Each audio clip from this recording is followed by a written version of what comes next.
Witam, dzięki uprzejmości firmy FPen mogę zaprezentować taką oto reedycję modelu Decoband firmy Wall Eversharp, która reaktywowana została w 2012 roku, a ten model, który tu właśnie będę prezentował, pochodzi z końca lat 20. i początku lat 30. Kartonowe pudełko zamykane na magnesik. Tak właśnie jest dekorowane. Moim zdaniem tak w klimacie lat 30. troszkę. W środku mamy oczywiście pióro i tutaj taki pokrowiec ochronny. Poza tym mamy jeszcze troszkę dokumentacji, którą pokazywałem. No i to w zasadzie wszystko. W prawym górnym rogu widać oryginalny model z lat 30. Jak widać, różni się tylko systemem napełniania. Współczesna produkcja to ebonit z elementami pozłocenia i takie ciemne końcówki po obu stronach. Z tej strony na płasko wykończone w obu elementach, jakby iskówki korpusu. Dekoracje widoczne tutaj są właściwie kopią tych z modelu z lat 30.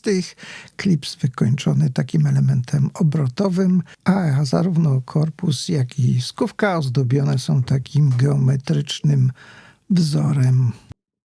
Duża stalówka 14 oczywiście karatowego złota, długa sekcja, taka troszkę rozszerzająca się na końcu, no i gwint pozłacany z takim napisem, mam nadzieję, że widocznym, Decoband na jego zakończeniu. No i tak można sobie zobaczyć tą inkarnację starego Eversharpa. Moim zdaniem bardzo udany powrót tego pióra. Nie ulega wątpliwości, że to jest duże pióro. Porównanie będzie za chwilę. Poza tym takie dość z dużą średnicą. Ale myślę, że to przewężenie tutaj i sekcja nie będą stanowiły żadnego problemu dla trzymania przy pisaniu. Ja trzymam tak wysoko, w związku z tym troszkę może dla mnie być problem. Mogę z tyłu założyć skówkę, ale raczej bym tego nie polecał. Dość duże pióro, dość ciężkawy system tłokowy jest z Mosiądzu, z tego co doczytałem. Tutaj się pokręca, ale nie będę tego robił, bo pióro pożyczyłem zatankowane.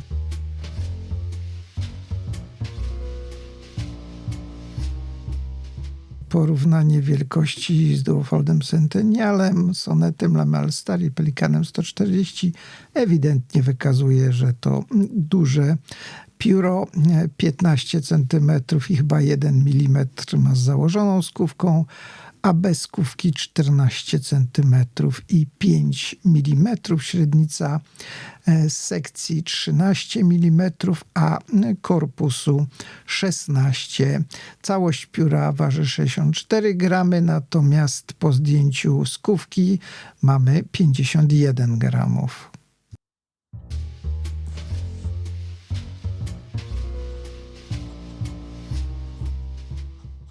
Nie pamiętam, czy mówiłem, że tutaj jest stalówka grubości M, oczywiście złota. Nie jest to jakieś grube M.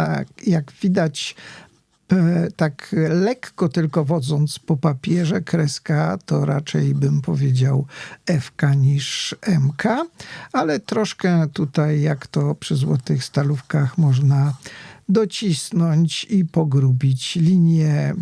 Przepływ atramentu bez najmniejszych problemów. Jeszcze sprawdzę po odwróceniu o 180 stopni. Troszkę tam atramentu się przedostaje.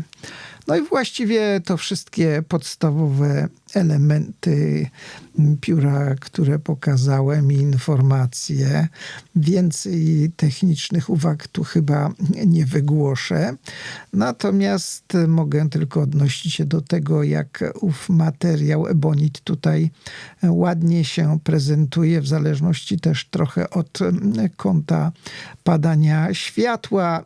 Inaczej wygląda odcień tego korpusu, a także inaczej prezentują się te nacięcia. Tak więc pióro owo na pewno będzie sprawiało wrażenie zarówno jakością wykonania, tymi zdobieniami, jak i oczywiście wielkością, bo pióro wyróżnia się na tle innych.